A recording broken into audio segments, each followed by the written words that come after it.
लता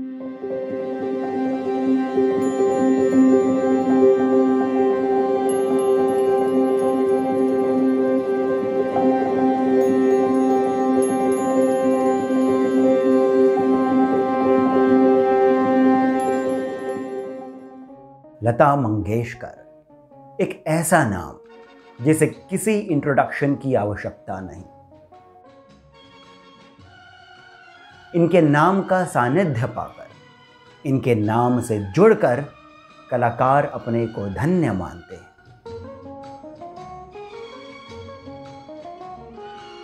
लता जी के बारे में बॉलीवुड से रिलेटेड यूं तो आपने कई कहानियां सुनी होगी, पर क्या आपने लता जी के देश प्रेम की कहानियां सुनी है? उनका वीर सावरकर जी से क्या जुड़ाव था? उन्होंने इंडिपेंडेंस स्ट्रगल में अपना सहयोग दिया था, पर 1947 वाली इंडिपेंडेंस में नहीं। तो फिर और क्या उनका आरएसएस से भी कोई नाता था? आइए सुनते हैं लता जी की पर्सनालिटी, उनके व्यक्तित्व से जुड़ी कुछ अनसुनी कहानियां, जिन्हें आज की जनरेशन को तो जरूर सुनना चाहिए।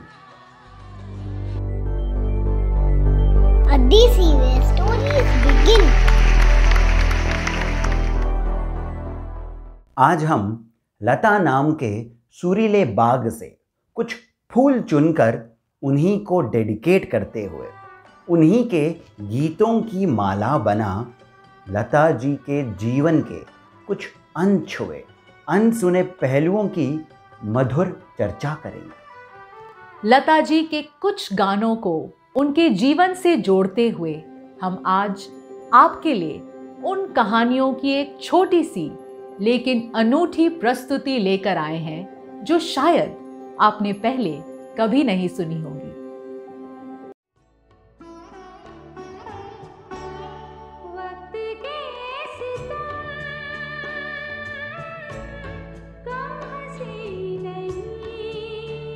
वक्त के सितम कम हंसी नहीं।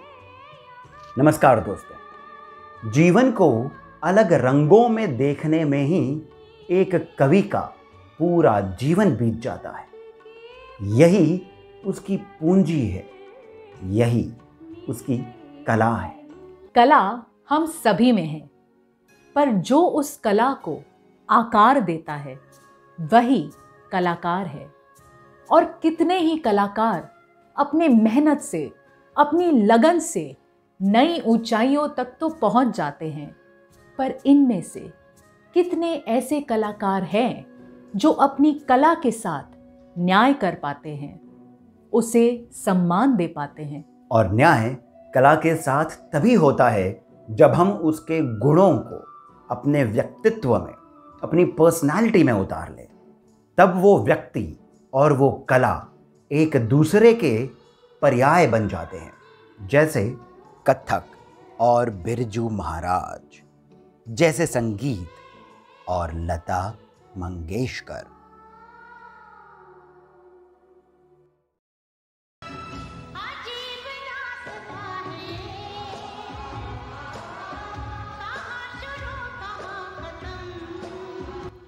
अजीब दास्तां है ये, कहाँ शुरू कहाँ खत्म।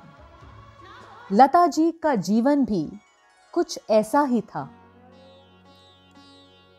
पिता की मृत्यु के बाद एक अच्छा खेलता बचपन एकाएक ही जीवन के सत्य के थपेड़ों में उलझ गया।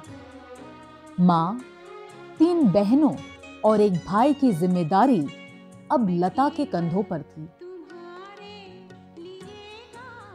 पर यही तो संस्कार काम आते हैं।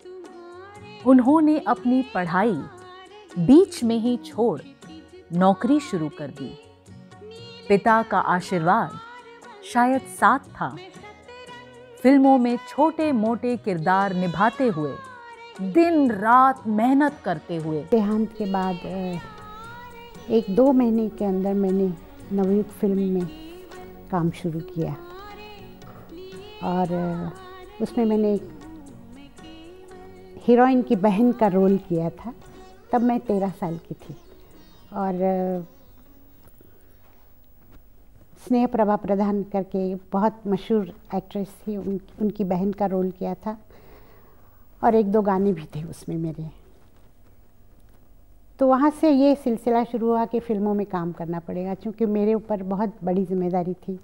हम 5 भाई बहन, मतलब 1 भाई मेरा और 4 बहनें, माँ, तो इनको सबको देखना पड़ता था।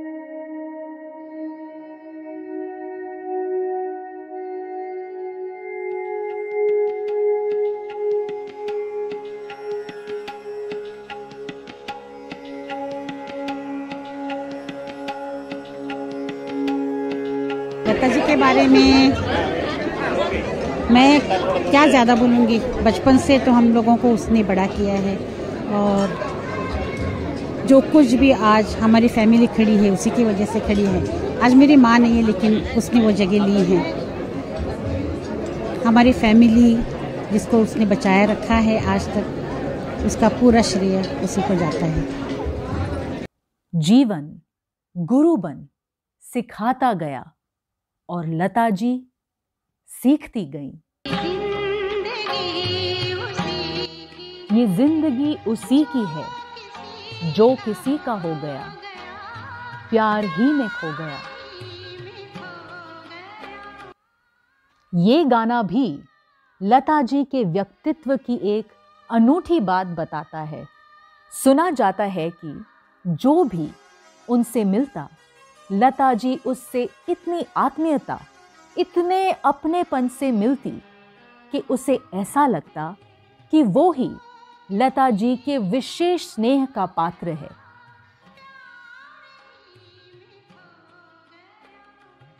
तो लता जी के साथ में काम करने का बहुत हमारा था, और हम झूठ क्यों बोलें, जो बात सच है, उनका हमको बहुत आशीर्वाद मिला, लक्ष्मी जी को और हमको दोनों के ऊपर लता जी का बहुत बहुत आशीर्वाद रहा। और आज लक्ष्मीकांत प्यारेलाल जो नाम बना भी है, उसके लिए उनका बहुत बड़ा हाथ है।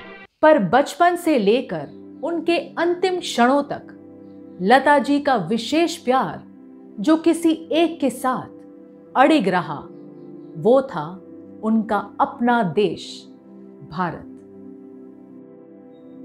1974 में जब लता जी लंदन के रॉयल एल्बर्ट हॉल में अपने फर्स्ट इंटरनेशनल कॉन्सर्ट में पहुंची, तब लंदन में ही रह रहे तारा बाबू उनके पास आए और उनसे कहा कि आपका नाम Guinness book of world records में छापा जा रहा है। तो मासूम सी लता जी ने मुस्कुराते हुए पूछा, ये गिनेस बुक क्या है? फिर लता जी को इसी गिनेस रिकॉर्ड से फेलिसिटेट करते हुए जब एक महिला ऑफिसर ने पूछा कि क्या वो कभी लंदन में बसने का सोचेंगी, तो लता जी ने तड़ाक से जवाब दिया, नहीं, कभी नहीं। मैं भारतीय हूं, वही मेरा घर है और रहेगा। लता जी का ये देश प्रेम उन्हें उनके तांत्या यानी पिता समान वीर सावरकर जी से प्राप्त हुआ था। लता जी के पिता श्री दीनानाथ जी मंगेशकर और वीर सावरकर के घनिष्ठ संबंध थे। अपनी किताब लता सुर और गाथा में लेखक यतीन्द्र मिश्र लिखते हैं कि लता जी ने लोक सेवा यानी सोशल सर्विस में ही अपना जीवन बिताने का प्रण लिया था। परिवार के पालन पोषण की जिम्मेदारी के कारण उन्हें फिल्मों में आना पड़ा। फिर बाद में उनका प्लेबैक सिंगिंग का करियर भी चल पड़ा, पर बीच में उन्हें फिर से अपना लिया हुआ प्रण याद आया। इसी ऊहापोह में वे वीर सावरकर जी से मिली, जिन्होंने उन्हें लता जी के ही पिता का उदाहरण देते हुए कहा कि लोक सेवा तो उनके पिता ने भी अपनी नाटक कंपनी चलाते हुए करी थी। इसीलिए यदि वे अपने संगीत पर ध्यान देंगी तो और बहुत कुछ कर पाएंगी। यही वह क्षण था जब लता जी ने पुनः प्लेबैक सिंगिंग की डोर को थामा। देश के प्रति अपने इसी कर्तव्य को निभाने के लिए लता जी ने गोवा की स्वतंत्रता में भी योगदान दिया। जी हाँ, गोवा 1961 तक पोर्चुगीज के अधीन था, पर उसकी स्वतंत्रता के लिए कई वर्षों पहले से ही आरएसएस यानी राष्ट्रीय स्वयंसेवक संघ संघर्षरत था। वहाँ के फ्रीडम फाइटर्स आज़ाद गोमंतक दल को आरएसएस पूरा सहयोग दे रहा था, पर इस सहयोग को निरंतर रखने के लिए अब आवश्यकता थी रुपयों की। तब एक प्रसिद्ध संगीतकार श्री सुधीर फड़के जी, जो आरएसएस स्वयंसेवक भी थे, उन्होंने लता जी को गोवा की स्थिति और आरएसएस की योजना से अवगत कराया। तब 1954 में पूना के हीरा बाग में लता जी ने एक कॉन्सर्ट रख फंड रेज करके गोवा की स्वतंत्रता में अपना सहयोग दिया। वो भारत के वीर पुत्र खुदीराम बोस के लिए एक बार बिदाई दे मां हो,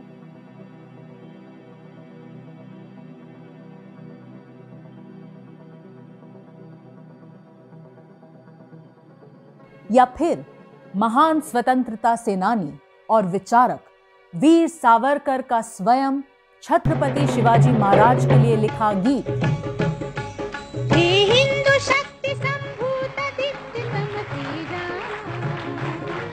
हे हिंदू शक्ति संभूत दीप्ततम तेजा, हे हिंदू तपस्या पूत ईश्वरी योजा, हे हिंदू श्री सौभाग्य भूतिचा साधा, प्रभो शिवाजी राजा, हे हिंदू नृसिंह प्रभो शिवाजी राजा। लता जी ने हमेशा आगे रहकर भारत की गरिमा के लिए संगीतमय सहयोग दिया है। लता जी के अनसुने सुरों की धुन में एक सुर और जुड़ता है श्री राम जन्मभूमि आंदोलन का। 90s में जब बीजेपी ने श्री लाल कृष्ण आडवाणी, भारत रत्न श्री अटल बिहारी वाजपेयी और श्री मुरली मनोहर जोशी जी के नेतृत्व में श्री राम जन्मभूमि आंदोलन शुरू किया था, तो ज़रूरत थी लोगों को जोड़ने की, उन्हें अपने इतिहास के प्रति गर्व का अनुभव कराने की।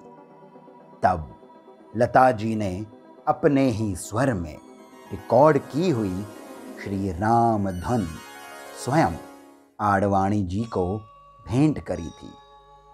यही श्री राम धुन रथ यात्रा में हर समय बजती रहती थी। भारत की बेटी, जिसे आज पूरा देश दीदी कहता है, वो अनेकों गीतों को दिए अपने अद्भुत अमर स्वर के साथ साथ अपने व्यक्तित्व की इन्हीं सब बातों के कारण मधुर धुन बन हमेशा गुनगुनाई जाएंगी। तुम मुझे यूं भुला न पाओगे, जब कभी भी सुनोगे गीत मेरे, संग संग तुम भी गुनगुनाओगे।